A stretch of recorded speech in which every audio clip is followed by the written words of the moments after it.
दोस्तों, आज हम बात करेंगे जम्मू कश्मीर के पहलगाम की वादियों में हर रोज की तरह 22 अप्रैल के दिन भी सुरमई थी। हवा में बर्फ की हल्की गंध और झरनों की आवाज़ दिल को सुकून दे रही थी। एक टोली पर्यटकों की यात्रा से लौट रही थी। धीरे धीरे घाटी से ठहरते हुए पर्यटक गुजर रहे थे। हंसी ठिठोली, बच्चों की खिलखिलाहट वादियों में गूंज रही थी। तभी अचानक पहलगाम की घाटी में गोलियों की तड़तड़ाहट से दहल गई। कुछ आतंकवादियों ने हमला कर दिया। चीख पुकार मच गई। लोग जान बचाने के लिए छिपने लगे। घटना स्थल से चंद दूरी पर यूपी के जौनपुर से भी कुछ लोग गर्मियों की छुट्टियों में पहुंचे थे। बताया जाता है कि जौनपुर के 2 परिवार सलामत। जब वह घर लौटे तो 2 परिवारों के 4 लोगों से पहलगाम की घटना पर हमारी बातचीत हुई। आइए जानते हैं उनसे। तो उन्होंने बोला कि अरे आप लोग भागिए, आतंकवादी अटैक हो गया है। तो हम लोग दोनों लोग दौड़ने लगे पैदल। तो घोड़ा वाला बोला अरे मैडम बैठिए घोड़े पे, आप लोग कुछ नहीं होगा, चलिए। तो फिर वो बोला कि मैडम आप ऐसा करिए, आप अपना सिंदूर पोंछ लीजिए और बिंदी निकाल दीजिए, और इनको बोले कि आप कलावा काट लीजिए और अपना जो सीखा है उसको भी काट दीजिए। तो मैं बोली कि मैं सिंदूर नहीं पोंछूंगी, और बिंदी मैं निकाल दी, लेकिन मैं सिंदूर नहीं पोंछी। तो उसने बोला कि अच्छा टोपी से आप छुपा लीजिए। तो हम छुपा लिए। उसके बाद वो घोड़ा बैठा के आप चलिए चलिए। फिर बीएसएफ के जवान आ गए। वो लोग कहे मैडम आप लोग डरिए मत, आप लोग सुरक्षित हैं, आप लोग का होटल कहाँ है। तो हम लोग बताए जहाँ था। तो कहे तो वो लोग हम लोग को सुरक्षित कवर करके होटल तक पहुँचाए। और उस दिन हम लोग तो रात भर डरे हुए थे, नींद भी नहीं लग रही थी। फिर हम लोग की 24 तारीख को फ्लाइट थी। फिर हम लोग सुरक्षित घर वापस आ गए।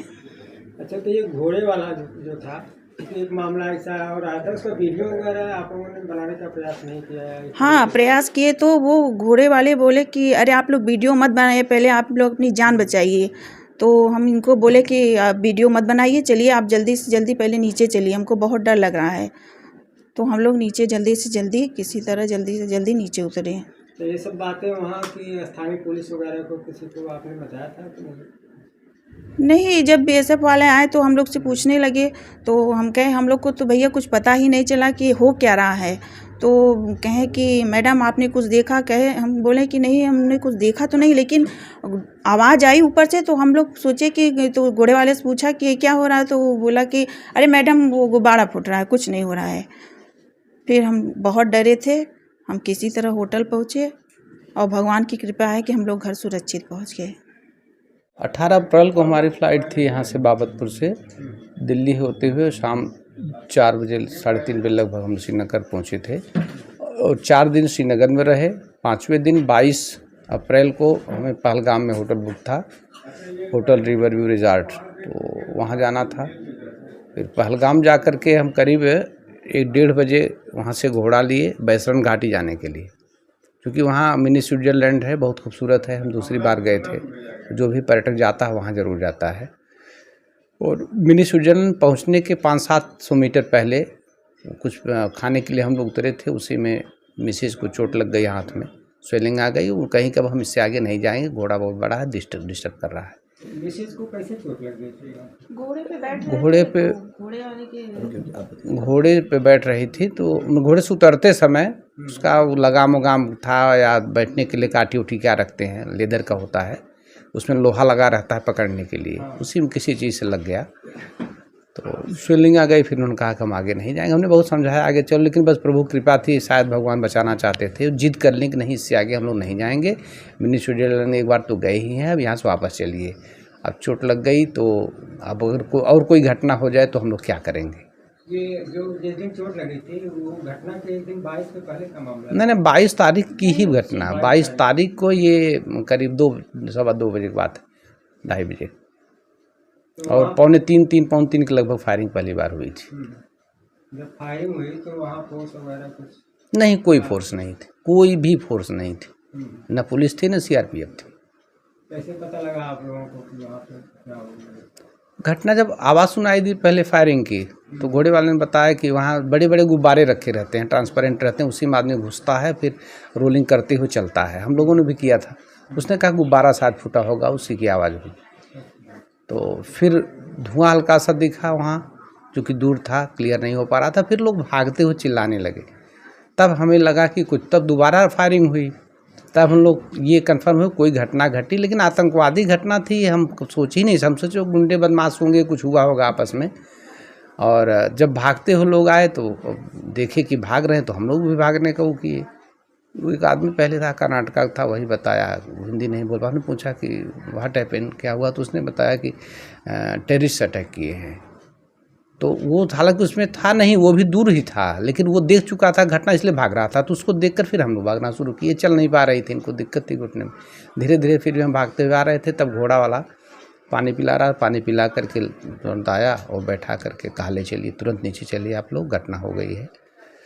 फिर उसने कहा कि कई लोगों ने बताया भागते हुए कि इस हिंदू पूछ करके मांग रहे हैं, वो मार रहे हैं और कलमा पढ़ने की बात कर रहे हैं। तो उसने कहा घोड़े वाले ने कि सर आप एक कलावा काट दीजिए, दिख रहा है, और सिंदूर और बिंदी निकालने के लिए मैडम से कहा। तो बिंदी निकाल ली, हमने कलावा काटा और फिर सर को छिपा लिए टोपी उससे, मफलर से। चुके शिखा को भी लेकर उसने कुछ- हाँ, शिखा को लेकर के कहा था, तो हमने उसको छिपा लिया। शिखा, चंदन, शिखा और कलावा तीनों को कह रहा था कि कहे यही तो पहचान है आप लोगों की, इसको जो है। और ये भी कहा कि कलमा आता है। हमने कहा नहीं, कलमा तो नहीं आता हमें। कहे अगर मान लीजिए कोई बात हो तो आप लोग खाली अल्लाह अकबर यही कहिएगा। सर हमारे भाइयों को लेके हम लोगों को, मेरे को यहाँ पे मेरे ब्रेस्ट पे ऐसे करके वो मारा गया, वो, और मेरे भाइयों को रुद्राक्ष पहना हुआ था मेरा भाई। तो बोले कि रुद्राक्ष क्यों पहनते हो? मेरा भाई बोला मुझे उससे एनर्जी मिलती है इसलिए मैं रुद्राक्ष पहनता हूँ। तो इससे बोले तुमसे कुछ बात करनी है, उधर आओ नदी के पास। मेरा भाई बोला कि मैं नदी के पास नहीं आऊँगा। जो स्क्रैच जारी हुआ है जिसमें जो सबसे कम एज का लड़का है वही मेरे भाई को लेके जा रहा था। मैं उनको पहचान रही हूँ, 2 लोगों को उनमें से। जो मेरे साथ चल रहा था जो इंसान, वो मेरे से बोलता है कि आप कहाँ से आए हो, आपका नाम क्या है? मैंने कहा मेरा नाम एकता है। बोला एकता, मैंने क्या आगे लगाती हूँ? मैंने कहा मैं एकता ही लगाती हूँ, एकता ही नाम है मेरा। बोले कहाँ से आए हो? मैंने कहा मैं राजस्थान जयपुर से हूँ, लेकिन बाबा की नगरी से आई हूँ, काशी से। फिर वो बोले कि आप जो राजस्थान जयपुर के पास में तो अजमेर है, आप कभी गई हो? मैंने कहा नहीं, मैं नहीं गई हूँ। तुम्हारे साथ कितने लोग आए? मैंने कहा हम लोग 20 लोगों का ग्रुप आया। ये चीज़ मेरे को यहाँ तक नॉर्मल लगा। बोले आपके पति और आपके बच्चे?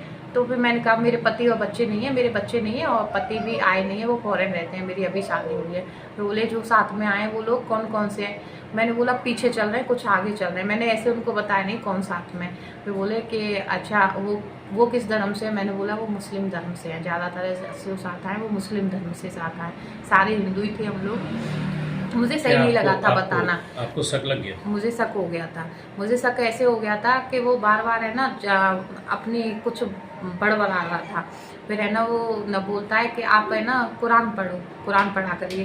मैंने बोला कि मैं आपके दोस्त सब हुए तो आप भी कुरान पढ़िए। मैंने कहा मैं कुरान कभी नहीं पढ़ी हूँ, मेरे को उर्दू नहीं आती और मुझे नहीं पता था वो हिंदी में भी है। तो बोला कि आप हिंदी में पढ़ो, मैं ना उसका टीचर रहा हूँ और मैं कुरान पढ़ाता हूँ, मैं उसका टीचर रहा हूँ। तो मैंने ऐसे उससे पूछने वाली थी कि आप टीचर हो तो आप यहाँ पे क्या कर रहे हो? फिर मैंने नहीं पूछा उससे। मैंने बोला ओके। मुझे वहाँ से डाउट होना चालू हुआ। इतने में उसका कोई फ़ोन आ गया था। वो फ़ोन अपने पैर में रखा हुआ था, इतना बड़ा फ़ोन था। फ़ोन से बात करता है कि ग्रुप आया 20 लोगों का और वो प्लान एक काम नहीं कर पाया, ब्रेक फेल नहीं हो पाया है अभी। तो पता नहीं किस चीज़ का ब्रेक फेल का वो बात कर रहा था। फिर वो बोलता है कि वो मैं 35 बंदूकें भेज दिया हूँ घाटी, आप घाटी से ले लो, कोई घाटी वो वहाँ पे बोल रहा था। किससे ले? एक किसी से बोल रहा था फ़ोन पे। और लड़का मैं भेजा हूँ अपना, वहाँ पे 35 बंदूक है, बॉक्सर भेजा हूँ, वो ले लो तुम। तो मेरा वहाँ से डाउट जो है ज़्यादा बढ़ा मेरा। मैंने कहा मेरे को वापस जाना है, मुझे ऊपर नहीं जाना। अब वो खच्चर वाले पैसे के लिए हमको वापस लेके नहीं आ रहे थे। मैंने बोला मेरे बच्चे रो रहे हैं, मुझे वापस जाना है, वापस जाना है। अब इतने में जो स्क्रैच जारी हुआ है वो हमें कल पता लगा, लेकिन जो स्क्रैच में बीच में लड़का है, लड़के टाइप का है, 19-20 एज का, वो मेरे भाई की रुद्राक्ष की माला को लेके बातें कर रहा था, वो उसको लेके जा रहा था। क्या नाम भाई का? आयुष्मान तिवारी। उनके साथ क्या हुआ?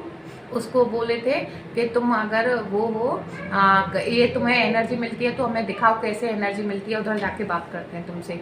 जहाँ पे कोई भी नहीं था वहाँ पे लेके जा रहा था, तो मैं उसको आंखें निकाल के इधर बुला ली थी, तो वो समझ गया था मुझे नहीं जाना है, छोटा है अभी, उसमें बचपना है। तो मैं ऐसे करके बोली तो वो आ गया। अब फिर वहाँ पे वो बदतमीजी करने हमारे साथ लग गए थे, गाली गलौज करने। फिर मेरे उन्होंने यहाँ पे थप्पड़ मारा था नीचे आके, और मेरे भाइयों की कॉलर वगैरह पकड़ ली थी। तो फिर है ना, हमें कुछ समझ में नहीं आ रहा था, हमें लगा कि जो हुआ है और किससे बोले क्या बोले, क्योंकि वहाँ पे कोई भी सिक्योरिटी के नाम पे जीरो थे, ना तो फोर्स वाले थे ना पुलिस वाले थे। हम लोग बहुत डरे हुए थे। तो फिर मेरे को सिर्फ इतना याद आया था कि हम लाइव आने की वो करते हैं, फ़ोन में नेटवर्क नहीं था, फिर भी हम लोग बोले कि अभी हम लाइव आते हैं। ऐसे फ़ोन निकाला और वीडियो बनाने लगे, फिर वो फ़ोन छीन लिए, जितना वीडियो बना वो मेरे पास में है, गाली गलौज करने लगे।